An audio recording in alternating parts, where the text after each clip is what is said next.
for the sense of belonging. Some people die before they fulfill their desires. Such a waste of existence.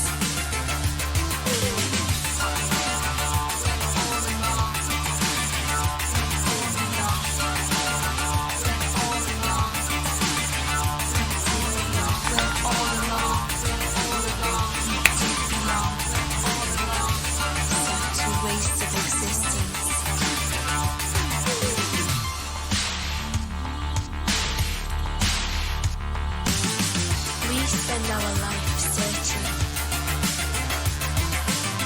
for the sense of belonging. Some people die before they fulfill their desires. Such a waste of existence.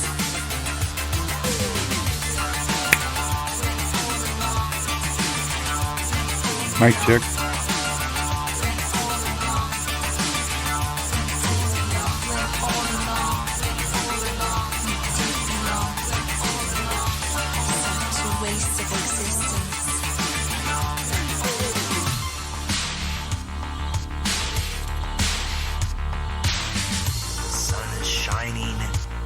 Anxious earth is rising. Anxious earth is rising.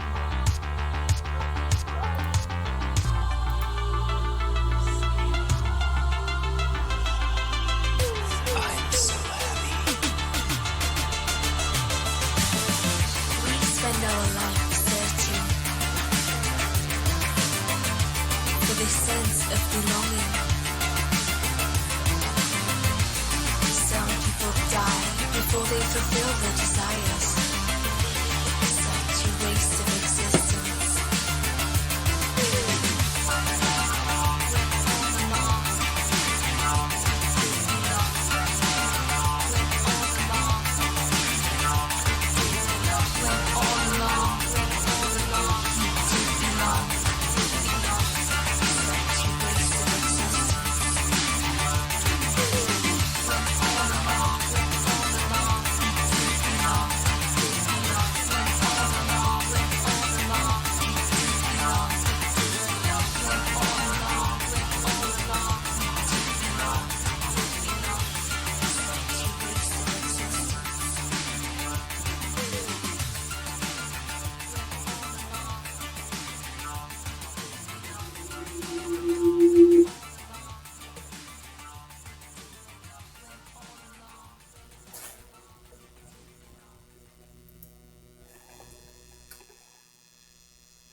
Oh, hey.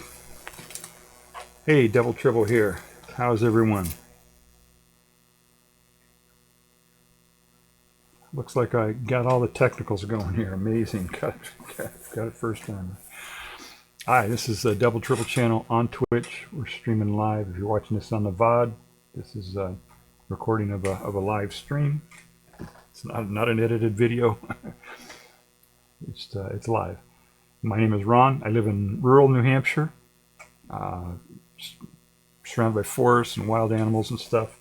It's pretty cool. I like to stream science and sci-fi and movies. I do movie reviews. I'm vegan, so today I'm going to be talking about food, so that's going to come up. Yeah, if you're watching on the VOD, you can feel free to skip forward or whatever.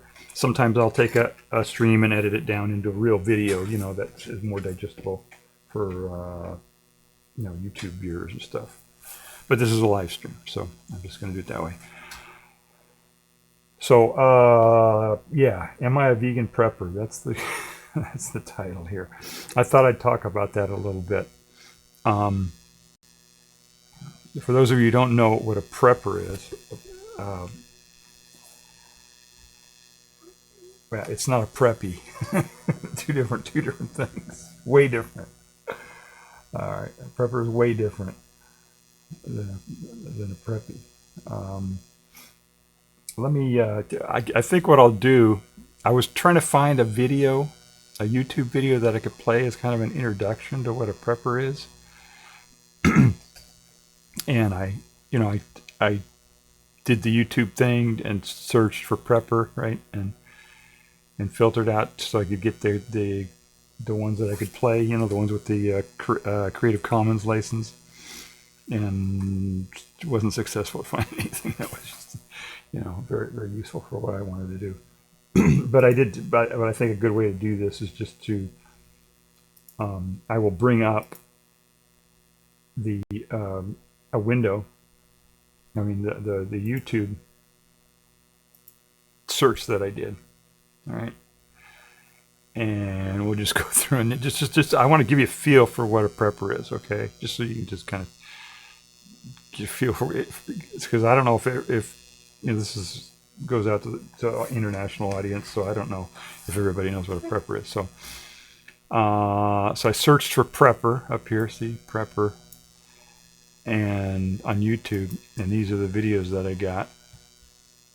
And I sorted them by Creative Commons, and so there's one guy, and he did a video that says city boy preppers will get you killed. Okay, so he's a real guy.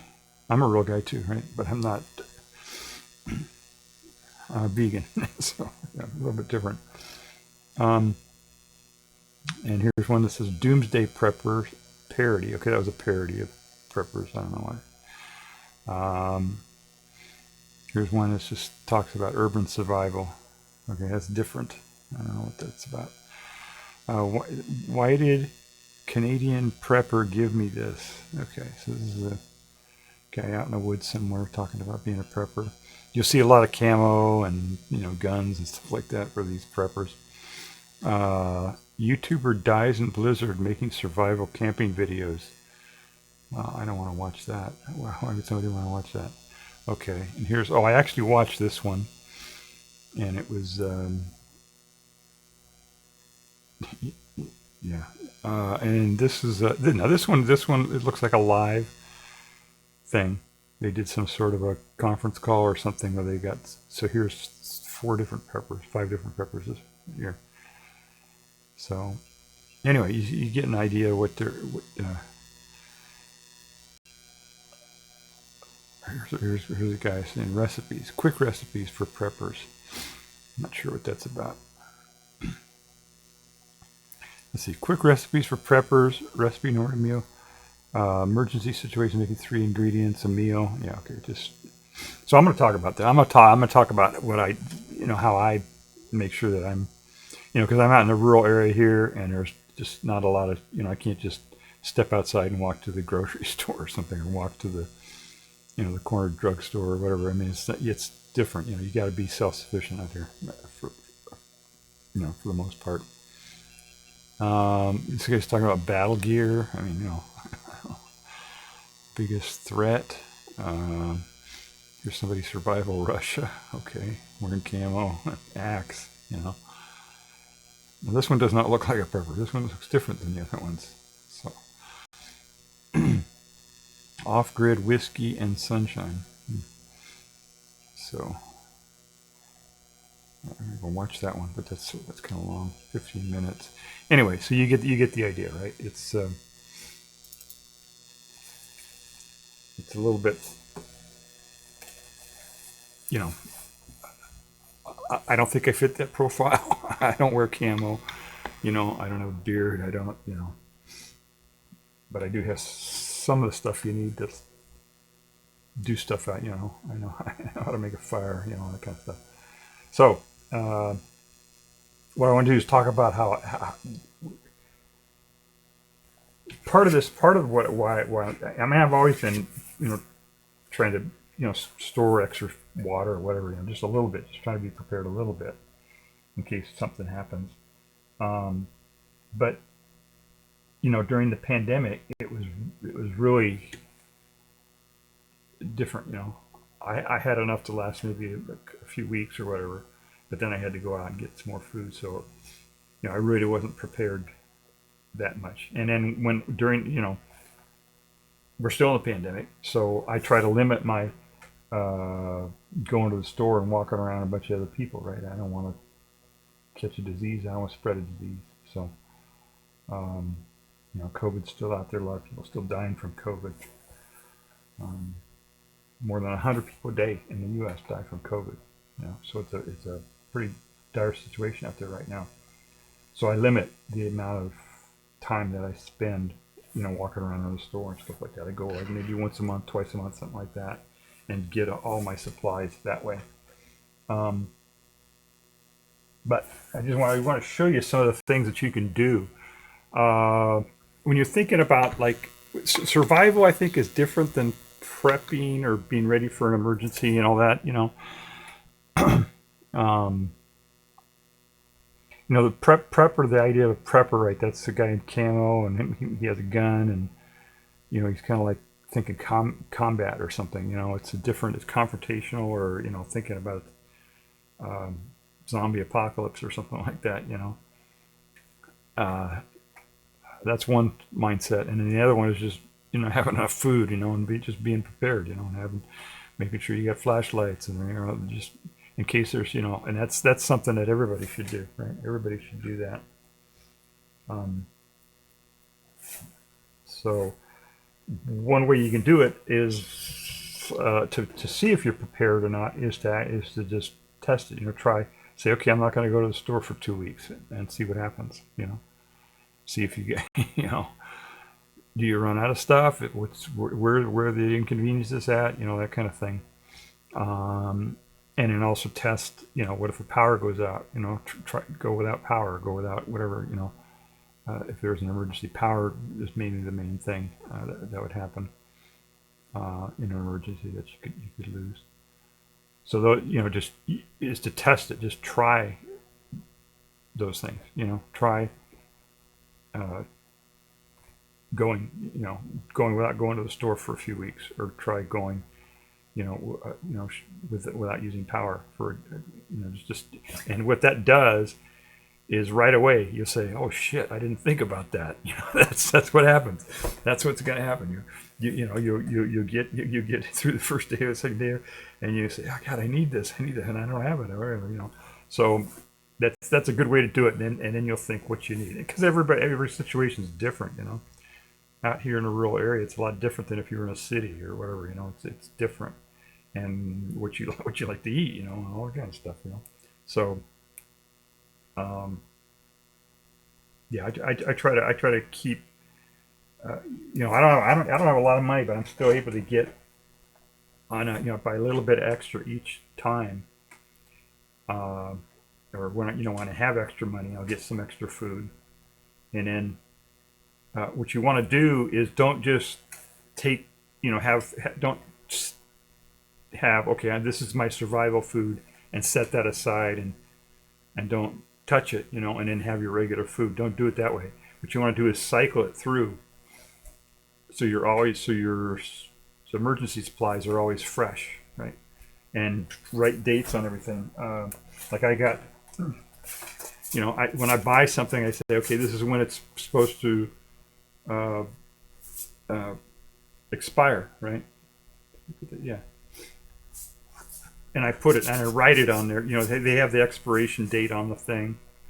So but that's if they're in an emergency, if you're trying to, there's going to be a lot going on. You're going to have to think about stuff. You're going to be stressed out. You're going to, there's going to be more things you got to do. And trying to search your food for an expiration date or whatever is not what you want. It's better just to write it really big with a magic marker on it, so that you can find it real easy with a flashlight or whatever. So that's what I do. And in terms of the food that you get,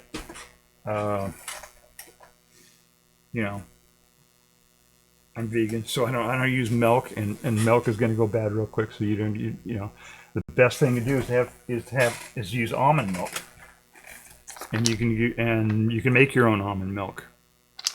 Here's a little pack of almonds, just regular old almonds.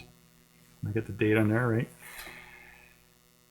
And if you just put a handful of these in a blender with some water and put it on high and run it for until it's completely all blended up, that's almond milk. Maybe you can put a little sweetener in there or something. That's almond milk, right? So, but if you buy it already made, then you got to keep it in the refrigerator, and it's going to go bad. Blah blah blah. You know, almonds will last a long time, or cashews, or whatever. And peanuts are really good. I eat a ton of peanuts, a ton. I buy them in these big. What I do is I go to this one of those big box, or what do you call them? The discount stores or whatever, like Costco or whatever like that, membership. Yeah, they call them membership stores or whatever. Anyway, they have stuff in bulk that's a lot cheaper, and so that I do it that way. If I'm buying once a month or whatever, I can buy in bulk, and it's cheaper, a lot cheaper. So one of the things I buy is these peanuts that are in the shell, and they're less expensive because they're in the shell. They haven't, and they last longer too when they're in the shell like that. And it's a good, it's a healthy thing. It doesn't have the exact right mix of fats that you want, but if it's part of your diet and you're doing a lot of other stuff, then it's pretty good. And a lot of protein, everybody talks about protein, most people get too much protein, so they really worry about protein too much. But anyway, that's a good thing, and it'll last a long time, and it works really good. And then beans, right? You get cans. So I'm going to talk about beyond canned stuff, right? You can buy canned stuff, and that lasts a long time. Right? It lasts a couple of years, 5 years. I don't know. It depends on what you get. But the canned food will last a long time. But if you get canned food, here, let me show you what you need to get. If you get canned food, I'll be back in 1 second here.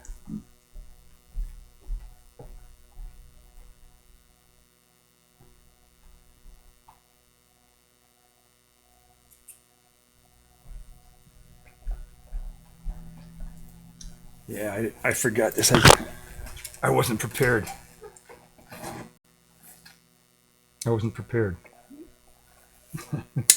Right?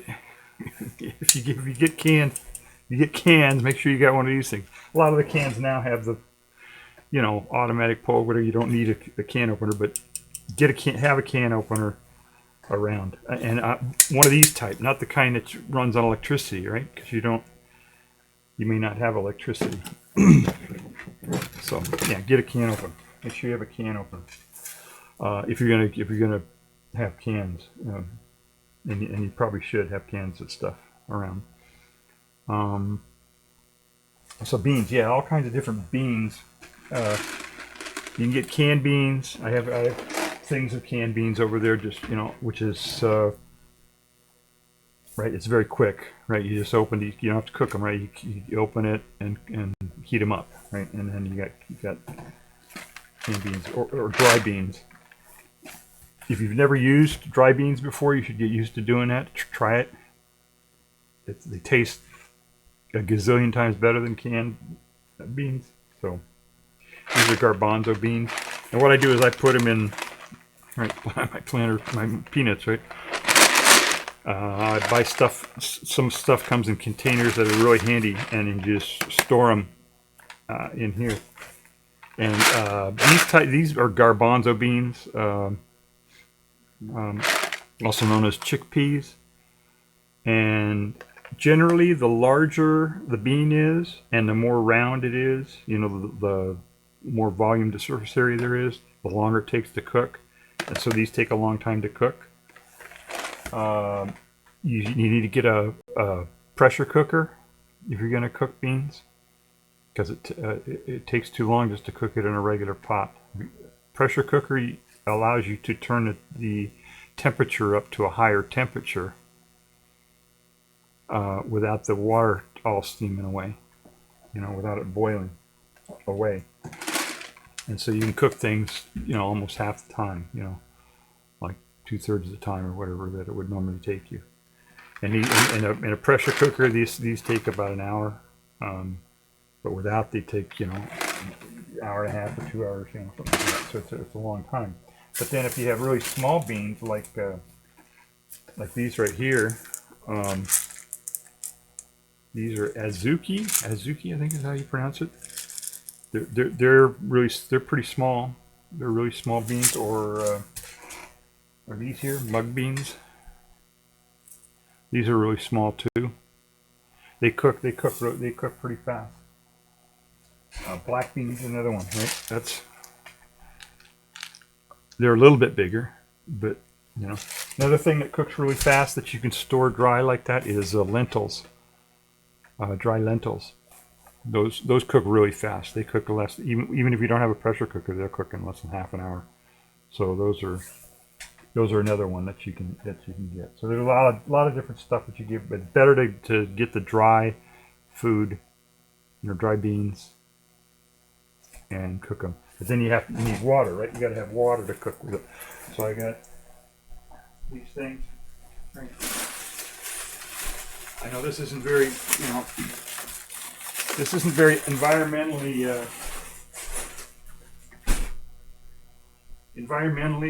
that's not a good thing, right?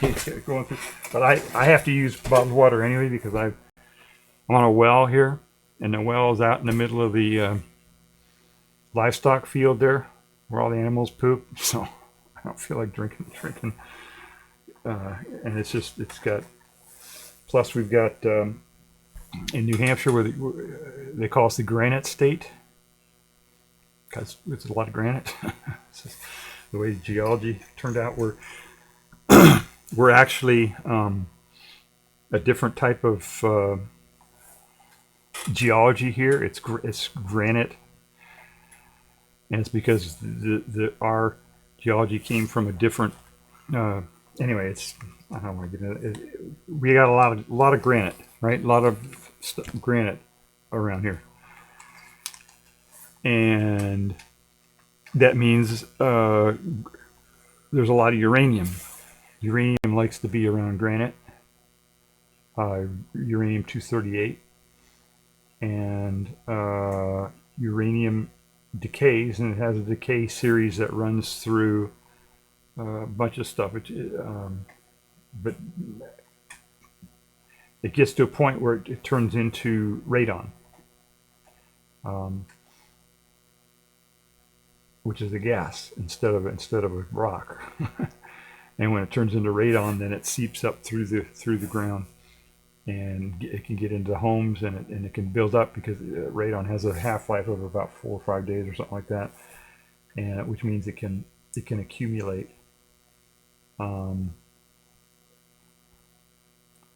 Anyway, so I don't like to. It can also get into the water, is what I'm saying. So I don't like to drink water from a well around here, and there is a lot of granite here. I mean, there's the topsoil over here, and that's a ledge right there. The topsoil, it's deep or something, and then it's all rock, and the groundwater runs through granite and through rock.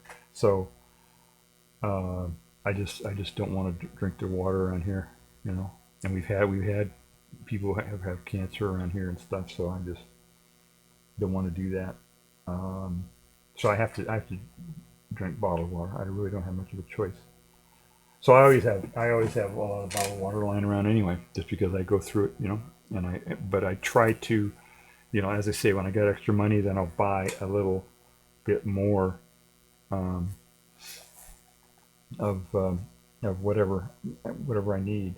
That way I have, instead of having, a month supply, buying stuff for that month, maybe I've got 2 or 3 months of stuff, and then I'm cycling through it that way. You know what I mean? I use up the oldest food first, and then I buy more food, and then put that in the, first in, first out, right? It's the thing. So that's just a better way to do it than saying, oh, I'm going to buy some survival food and going out and buying stuff that you don't normally eat and stick it in a corner somewhere and forget about it, and it goes bad, or you know what I mean. It just makes more sense to do it that way, and to get used to eating foods that can last a long time, and how to cook them and all that kind of stuff. Just get used to doing that. That way, when there's a a pandemic or zombie apocalypse or whatever, whatever, asteroid. We got I was talking about this asteroid. Anyway, if something happens, then it's not you're not having to go through a huge learning curve in the middle of a crisis. You know what I mean? You're all set. All you got to do is just say, okay, I'm going to work through my pipeline here instead of having it's going to work down a little bit, and it's when there are like hurricanes and natural disasters and stuff. I hear people FEMA or somebody, FEMA says, oh, make sure you have a 3-day supply of food. Like what the 3 days, that's nothing. That's not, you got to have months. You have to have months of supply of food. Enough. You have to have enough food for sure to get you to spring, whatever the season is. You got to have enough food to get to a point where you can grow food, right? And that's another thing too. If you live somewhere where, like I live here, where we have a winter and it gets icy and snow and stuff like that on the ground, and you don't have access to ground soil, topsoil, you should save some topsoil through the winter, because I can't access topsoil out there right now. It's all frozen. I could maybe I can get through a little bit through the snow a little bit and maybe get down, but I can't really get a lot of topsoil.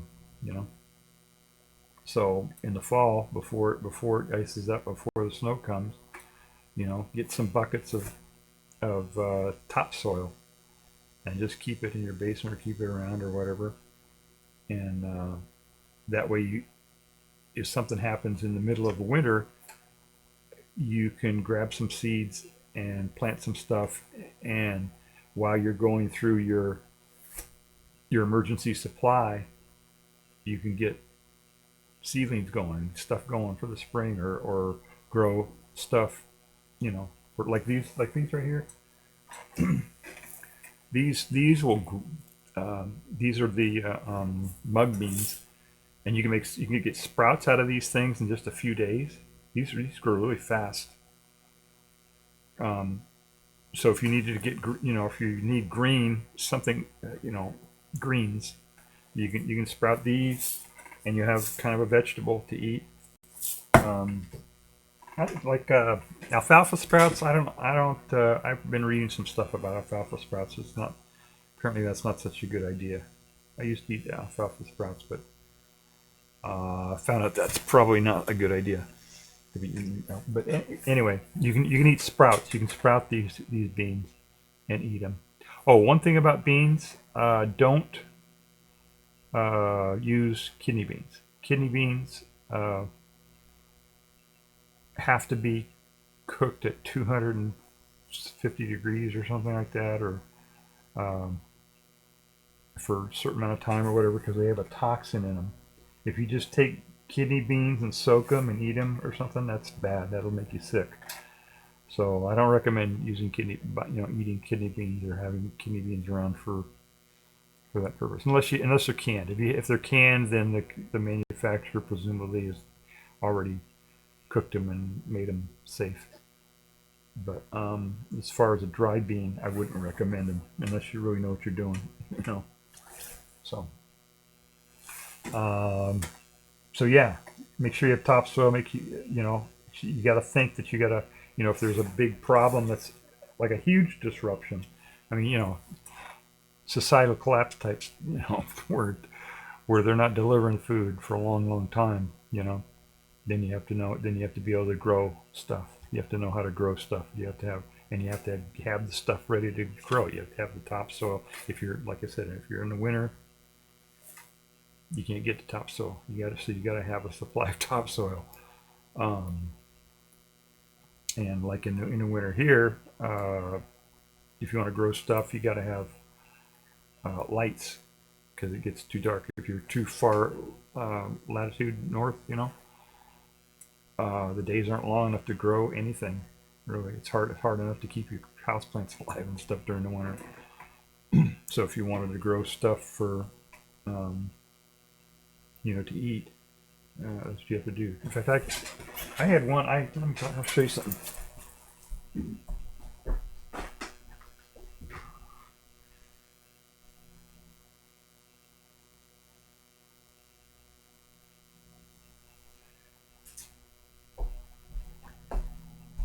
This is I've been growing this through.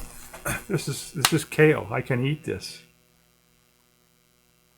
And what I did is I just in the fall,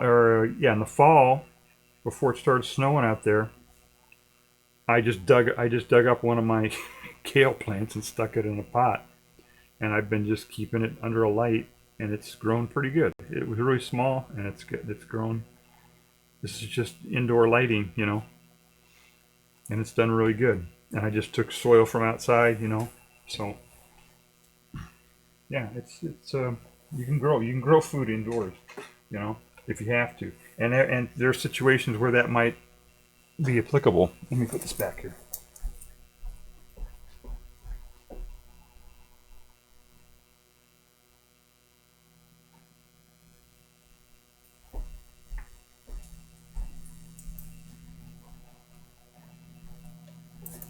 Oh, I gotta turn something on here.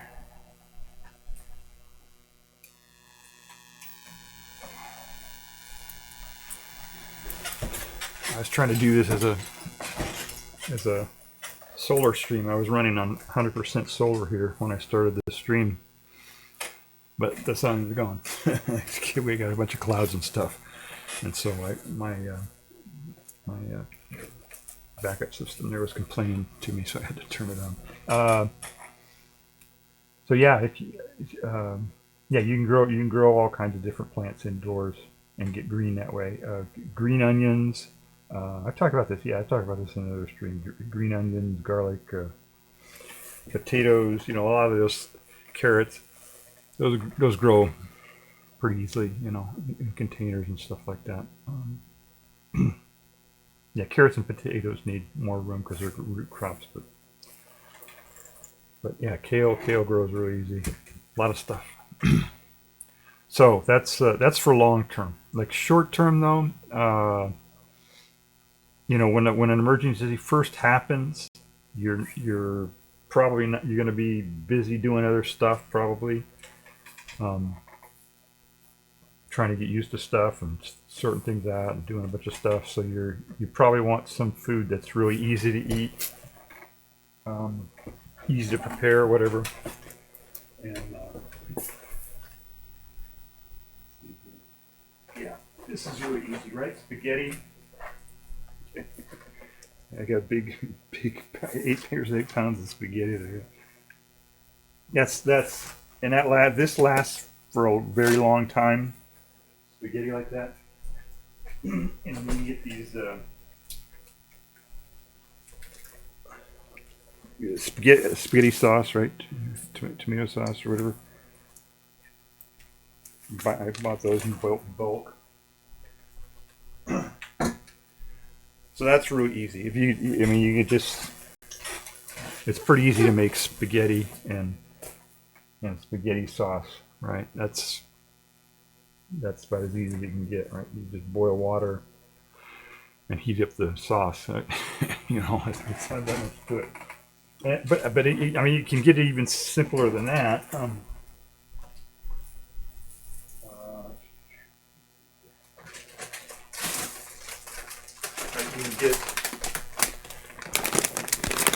This is not very healthy, but if you have this and some salsa, right, that'll get you through a night, you know, or bean dip or something, and trail mix.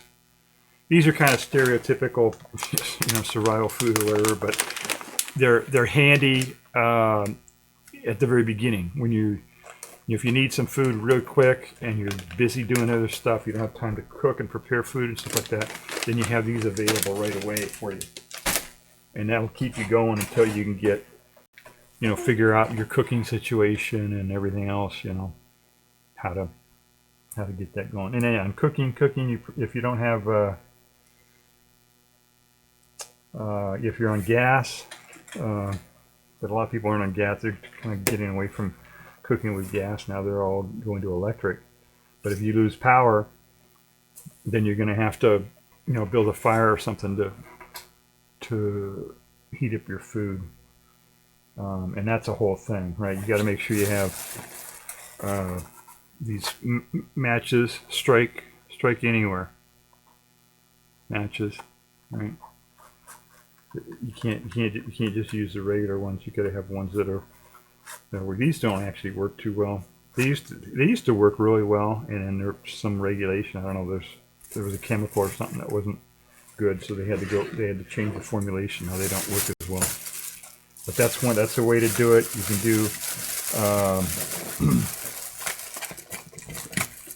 right. You have a lighter. I mean, a lot. That's the easiest way. A lighter or matches or something like that. But those will run out eventually, or maybe you can't get aren't going to work for you or whatever. This one here is using magnesium. You take this blade here, and you scrape magnesium off of this. This is a metal, magnesium. It's a metal. This is a block of magnesium. If you scrape the magnesium into fine little shavings of magnesium, they will light up very easily. And then this isn't real flint, but it's the idea. You use like that, and it sparks. Let's see if I can get this to spark here. Just to show you.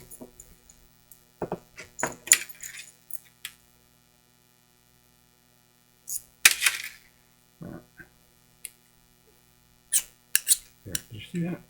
There we go. There we go. So what you do is you just take this magnesium thing, you scrape it, get the little shavings of magnesium into onto some kindling, something, or paper, something like that, and then use this to, this isn't real flint. This is a fake flint, but it's the same. It's the idea. You make the sparks, and the magnesium will light pretty easily with those sparks, and it burns very hot, but it burns very quickly. So you need some other kind of kindling of some sort to make it light up, to keep it going. And you can use char cloth. Do I have any here? Yeah. This is basically, you just take cotton and burn it without oxygen, and it makes this char cloth. It's pretty easy to make. So that's another way to do it. I don't know. These are, what are these? These are some just chips of wood that have been soaked in some sort of flammable thing. I forget what that is. It's a lot of different ways. And then, or you can just, if the sun's out, that's the easy way to do it. Right? If the sun's out, you can just start a fire that way. If you're out, out where the sun is. Or these mirrors, you get these little mirrors like this that are, what do they call it? Magnifying. They're magnifiers. Those work too. If you take the sun and reflect from the sun down onto something, if it's a magnifying mirror, it'll focus the sun rays just like a magnifying glass. So that's another thing. If you're stuck and you can't figure out how to get the fire going, and the other ways aren't working, and the sun's out there, you can use one of those magnifying mirrors to make a fire, to start a fire. In a lot of different ways. I got a huge one of those big projector lenses. Anyway, it's a magnifying. It's another way of magnifying, just to focus the light from the sun and start. And if the sun's not there, then you got to have the other ways to do it.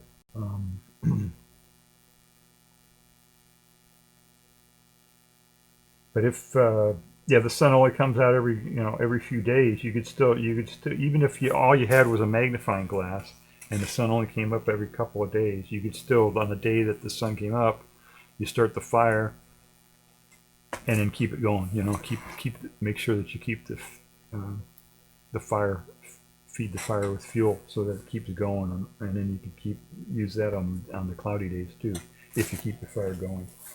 So that's some stuff. What else? Let's see, these seeds. Yeah, nuts. Lots of different nuts. Oh, and another thing is dry fruit. That's another really good one. Let me get that here.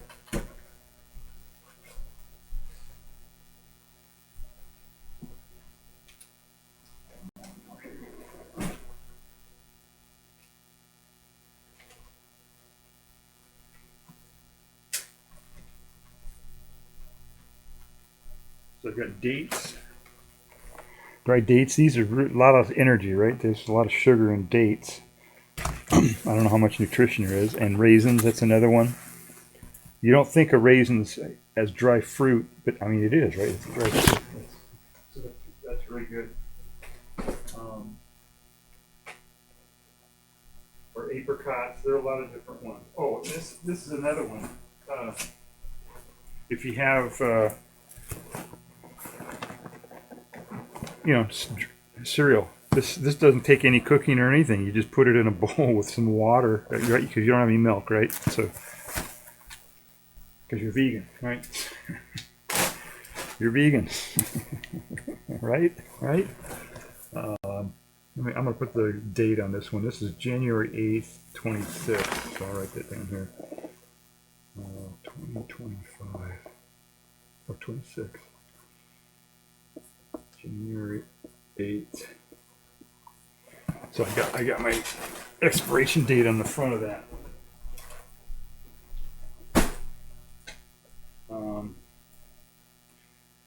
So that's another one of those foods that you can, dry cereal like that is just takes zero preparation.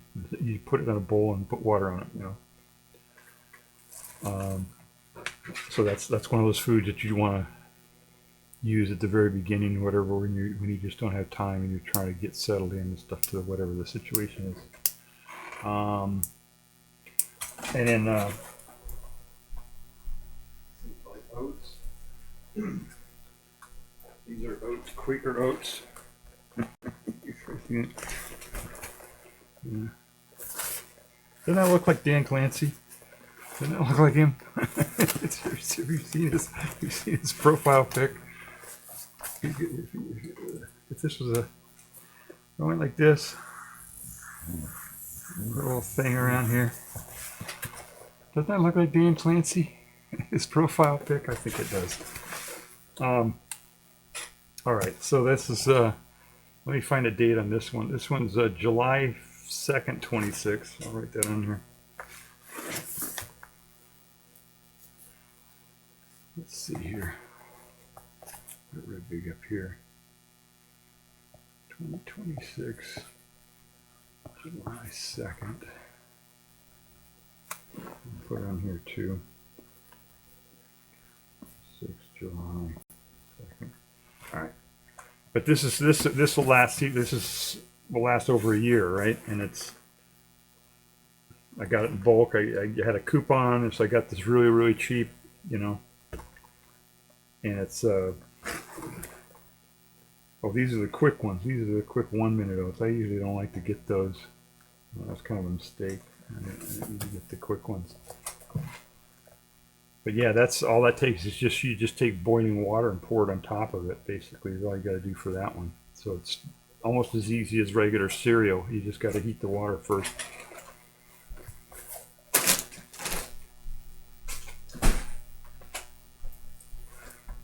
And then if you want a more complete meal, then you take some of your beans, right, and put it in with your oats and with some chopped up or raisins or whatever, or whatever. And you can get kind of a full meal out of that. So anyway, that's kind of the stuff. The main thing is just to do it, just to keep the stuff around. and try to keep it organized a little bit. I'm kind of not too organized right now, but um, uh, if you're keeping your stuff for, like I say, cycling through it, and everything has a different shelf life, right? So if you're um, the canned foods, those are going to last a couple years, whereas maybe the dried fruit is a couple months or a few months or whatever, so everything has a different time frame or shelf life, right? That it will work, that you can keep it for. So what I like to do is to take stuff and kind of put it in containers like these kind of containers.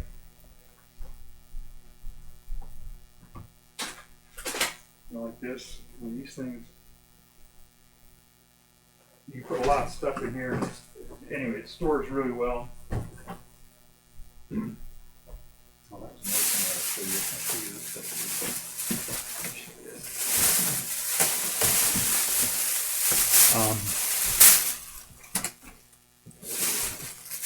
And so, like maybe you have 3 boxes or whatever, 4 boxes or whatever it takes for you to store your stuff.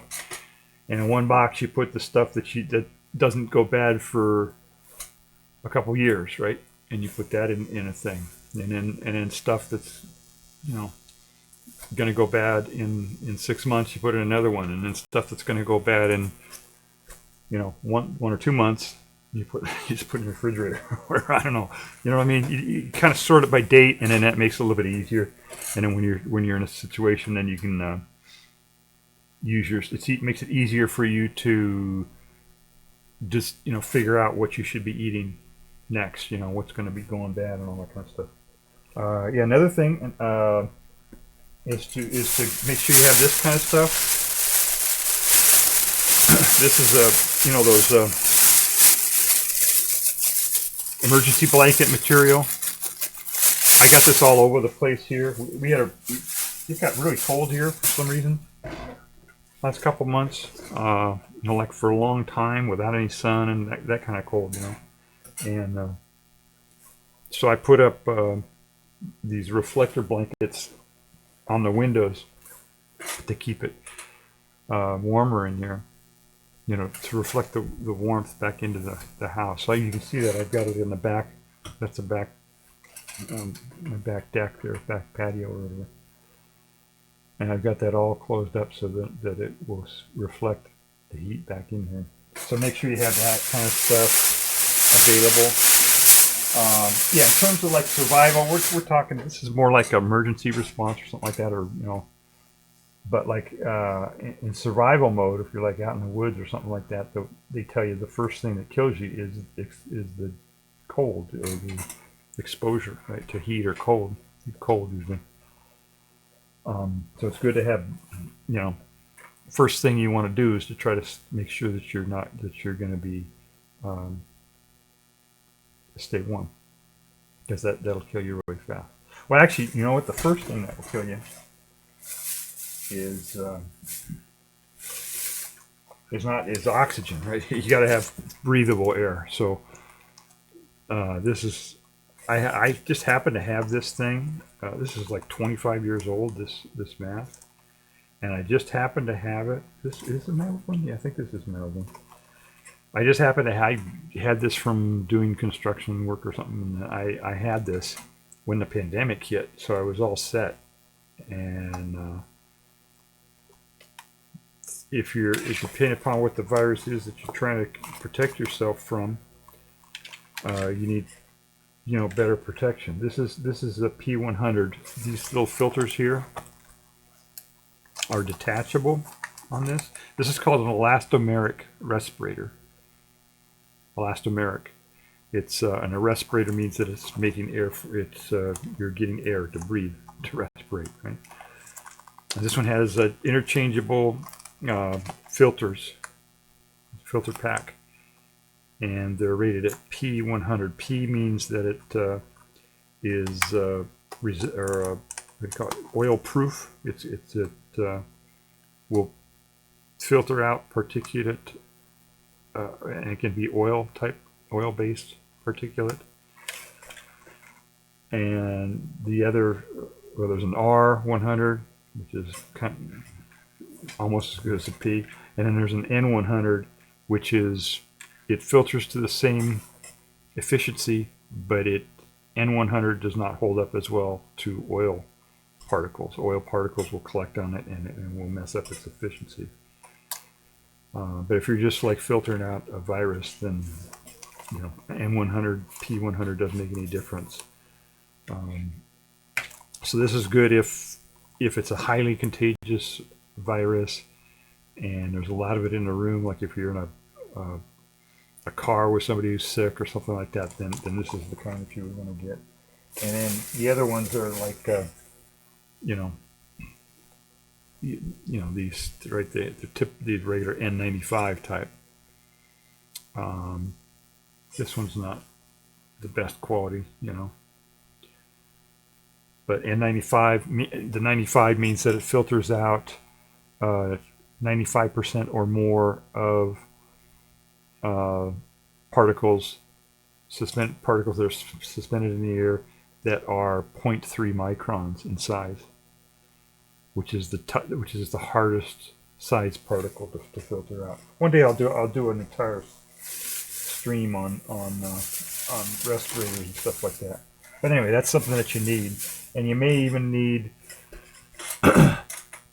if the problem, if there's a chemical spill or something like that, and there's a gas that's in the air, then you need something even better than just a particle filter like that. Then you're going to need you could use a chemical or like a charcoal filter, but it depends on the gas that you're trying to get around. And of course, the one that will work on almost all the conditions would be self-contained one that has a tank and everything on it. But I don't know what situations you're going to get into where you would need that much. Really, it's just to have respirators available for like when we're in pandemic like now, right? Right now, though, the viruses that we have out there, the COVID and flu are the main ones, and an N95 is really enough to filter that out in most situations, unless you're like caring for somebody who's sick, or like I said, if you're riding in a car with somebody who's sick or something like that. But just walking around like in a more or less open environment, inside of a large store or something like that, where you're not like right next to a whole bunch of people, then the N95 should work. So that's another thing that you got to have. And then toilet paper, right, and all that kind of stuff. You got to have a supply, right? We're talking about this end. You got the other end too. So you got to have enough toilet paper to just buy that in bulk, or buy as much as you can, or stock up. Have one way to do it is just to kind of keep track of how much you're buying or how much you use, for your situation, your family, or whatever, and then think, okay, I got to buy 6 months supply or a year supply or whatever, and have it around. And toilet paper doesn't go bad, right? I mean, it goes bad, but it takes a decade or more for so that's something, and that kind of stuff, right? And other items that you need like that. Toothpaste and shampoo and all that stuff. Now, you can in a really rough situation, you can get by with without that stuff, but it makes it really, really rough. What else? Oh, another thing is like if you're preparing for certain types of things, right? Hurricanes, you gotta just make sure you're underground. Earthquakes, you just have to make sure that your utilities are going to go out, and you have to. I mean, if you live in some place where they have earthquakes, you probably already know this. You got to make sure that things are not loose on shelves anywhere. Make sure your shelves themselves are tied up. Yeah, I'm not even. When I moved here. I used to live in California, so I've been through several large, 6, 7 magnitude quakes. So I'm very familiar with that and the aftershocks and all that. So I know how to live around earthquakes. And when I moved here, they don't have earthquakes here. The biggest earthquake they have is 3 or 4 or whatever, once every 3 years or something. But I when I set up my shelving, I still tied them. I made sure they were tied down really good so they wouldn't fall over and stuff, just in case. Yeah, that's so if you're preparing for an earthquake, you just make sure you don't have stuff that's going to fall down on top of you during the earthquake. And when the earthquake happens, get under a doorway is probably the best. They say get under a doorway or a load-bearing wall if you can. If you don't know what that is, then you should try to figure. If you live in an earthquake area and you don't know which are load-bearing walls in your home, then you should figure that out, or in your house, wherever you're at. You should figure that out, because that's the safest place to be. Exterior walls are always load-bearing, almost always. But yeah, hurricanes, you pretty much have to get underground. It's not going to work unless you get underground. Nuclear, there's nuclear fallout. That takes special precautions and actions that you have to do to protect yourself from that.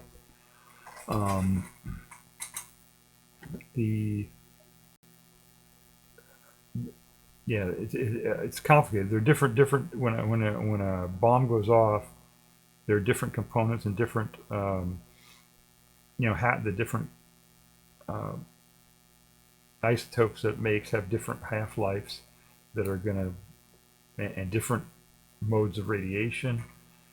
The ones you really got to worry about is the gamma radiation.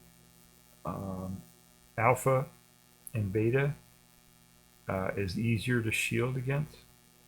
You just have to make sure you don't ingest it, don't get on you or in you. But the other stuff that produces gamma radiation, that can go hundreds of feet, 100 feet or more, the gamma rays, as those isotopes decay. So you have to make sure that you're shielded against that. A good shield is water or concrete, earth, so go underground if you can. But like if you have like a basement or something like that, most likely you're going to have a floor above the basement that's not shielded. It's just wooden or something, and the gamma rays will go right through that. So you need to make sure you figure out some other way to shield yourself from that. And it's really only if you are like near, relatively close to where the bomb went off. If you're far away from where the bomb was, there's a consideration of the fallout getting up, high up into the atmosphere and spreading all over the globe. But that's more like a high level background radiation. It's a different situation. And then they talk about a cobalt bomb, doomsday bomb, which nobody's ever made that I know of, that I've heard of. But that would be a pretty bad situation, because it takes, it has a half-life of 80 years or something like that. The cobalt isotopes that a cobalt bomb produces, and that's like the sweet spot for deadly radiation. If it has a really long half-life, like uranium-238 or something like that, there's not enough of it decaying at any particular point to make a lot of radiation that you got to worry about. Or if it's plutonium with a really just a half-life of days, then it's so hot that it burns itself out really quick, right? But cobalt is in that area where the half-life is several decades, which means it's basically a lifetime. It would be around for an entire lifespan of everybody. So it'd be very difficult and it would be hot radiation for that amount of time, So that would be a difficult one. I don't know what they're going to do about that. If somebody does that, I don't think anybody's built a bomb like that. That's just theoretical, but some idiot will probably do it one day. What else?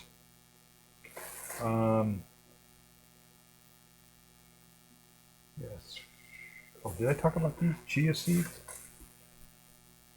Yeah. I don't know if I mentioned this or not. I think I showed it, but I didn't talk about it. These are, the chia pets that you get, where you get these chia seeds, and you moisten them and put them on the outside, and they grow, and it looks like hair growing on something.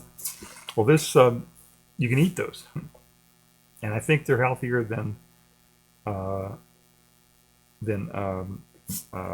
sprouts. Wheat sprouts or something like that, wheatgrass or anything like that. So, or alfalfa sprouts, whatever. So I think these are healthier than that. But my experience is that it takes a long time for those to sprout. But these, as I said before, like mug beans, those will sprout very quickly. And when you sprout them, you have to make sure that they're, within a good temperature for sprouting. If it's too cold, they won't sprout. So you got to make sure it's like 70 degrees or something, 70, 80 degrees, something like that. Each seed has its perfect temperature that it wants to sprout out. But I think if you're just, make sure that they don't get it's not too cold for them to sprout. So if it's in the middle of winter and you're trying to do sprouts, you should probably do them. Put your sprout jar somewhere where it's warmer, so that they can get sprouted okay. Once they get going, once they start sprouting and they're going, then they can tolerate the colder temperature more. They'll grow faster the warmer it is, but they'll tolerate more. And you have to make sure you change the water all the time, otherwise they'll go bad. So yeah, sprouting is kind of a little bit of a skill. You should probably learn how to do it though. So you're not, a lot of the stuff, as I said, you should try out. You should practice them ahead of time, because you don't want to be in learning mode in the middle of a crisis. You want to be able, when a crisis comes, you want to say, okay, I know what I'm supposed to do, and this is what I have to do, and it's just a lot easier that way. What else was it? Lots of water. Oh, flour. Yeah, I get.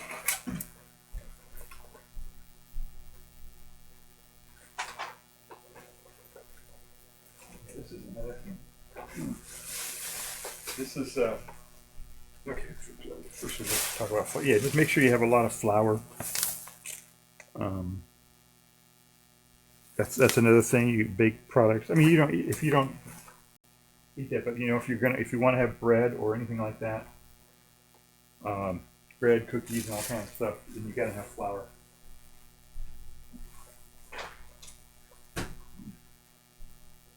Another thing is to store them in these trash bags.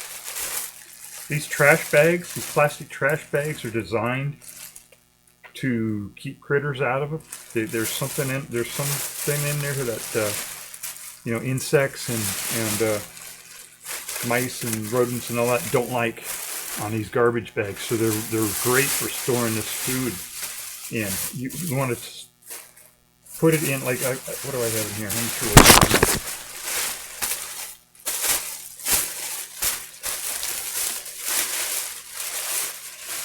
what okay, I've got, this is some bulk oats that I got, rolled oats.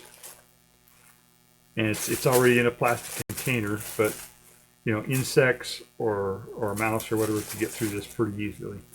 So if you put it in a regular bag that you have, and then also put it in a trash bag like that and seal it up really good, then that'll keep the critters out of your stuff. I wish if you live in In a city, maybe you don't have to worry about that. I don't know. They got rats in the city, don't they? No, they got bugs, I guess, in cities.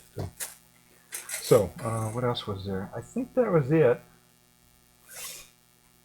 What's the temperature here? Oh, it's toasty here. Over 14 degrees still. No, that's good. I got enough sunshine in here that it warmed up pretty good.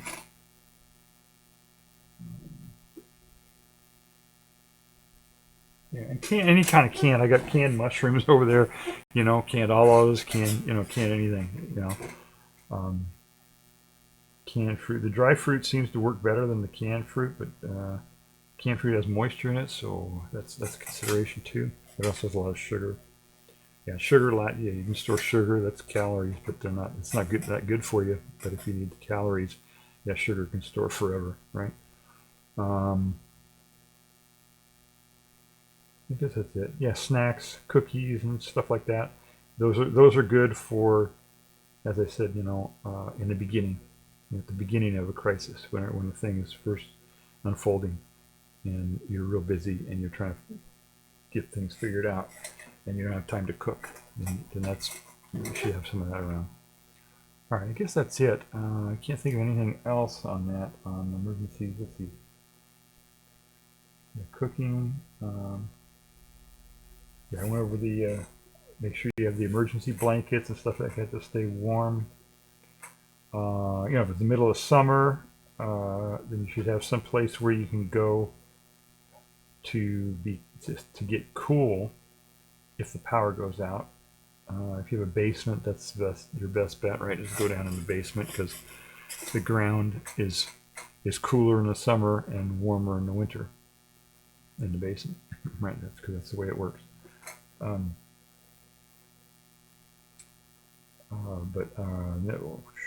But if you don't have a basement, you can use evaporation. You can put, have a spritzer bottle or something like that. Something that will allow you to stay cool if the power goes out, And that's something you can test too. You can try that out just to see what it's like to go through that. Yeah, backup generator. I don't know. It's good to have, I guess. I don't know. I just use batteries. They have batteries now, so you don't have to worry about that anymore. You don't have to have, diesel fuel or whatever to power your generator and all that. They have batteries now that can work pretty good. It'll store up a day's worth or whatever. Oh, and if the power goes out, then right away, if you're using backup batteries, or you have or whatever your situation is, if you're using diesel or whatever for your backup, as soon as the power goes out, start looking around at what you can shut off that takes power. You know what I mean? So that you're, in other words, if you have a backup generator and it's running off of some fuel of some sort, and the power goes down, and your power switches over to your backup generator, then the first thing you want to do when that happens is to look around your house and start shutting things off that take a lot of power. If you're running your clothes dryer, shut it off. Or whatever is taking a lot of power, shut those down, so that you can conserve. Because if the power goes out and it's out for a month, then you probably don't have a month worth of fuel, right? So you got to start going into ration mode. Not only on food but on fuel and everything. So what else? I guess that's it. Yeah, I didn't prepare very well, as I said. I didn't prepare very well for my stream. I didn't, other than trying to find a video to play at the beginning. I couldn't even find a video to play at the beginning. They had that one. Yeah, I watched that one that listed 20 different things, which were just ridiculous. It had alcohol and sugar and bunch of stuff that's just useless, for survival. Anyway, oh yeah, that's a yeah. Medical kits and all first aid kits and all that. That's really not that important. I found. I mean, it's good to have that around anyway, right? All the time, right? First aid kit or whatever, just around. But unless it's like an earthquake or something where there are going to be a lot of people who get injured, if it's just losing power or losing supply lines or something like that, where you're kind of isolated or not getting food and stuff like that, that's a different situation. So you don't really need as much of a medical kit now. But if you're on medications and stuff like that, you got to make sure you have extra of that extra medications and stuff. Sometimes that's kind of hard because the doctors or the pharmacy or whatever might not give you extra supplies of that. So that's kind of something you got to kind of figure out. If you're really reliant on some medication, you got to make sure you've got backups of that. Supply a couple months or whatever you need. And a lot of times you can make those last a little bit longer by keeping them in the freezer, refrigerator, or whatever. You got to figure it out. Whatever medication you're using, you got to figure out, research on that particular medication to figure out how, a way that you can store that longer or whatever, or talk to your doctor about it or whatever. Let's see what else. You talk about that toilet paper and toothpaste and all that. Yeah, don't worry about having deodorant or perfume. It's survival, right? Toilet paper, maybe that's good to have. That's about it. And maybe toothpaste, I don't know. But yeah, lots of water. Make sure you have lots of water. Yeah, and in terms of like survival things, right? If it's exposure, that's the first thing. The first thing that'll kill you is if you don't have air, right? If you go into water or something happens to the air and you can't breathe, that's what will kill you the quickest, right? Is not having enough air.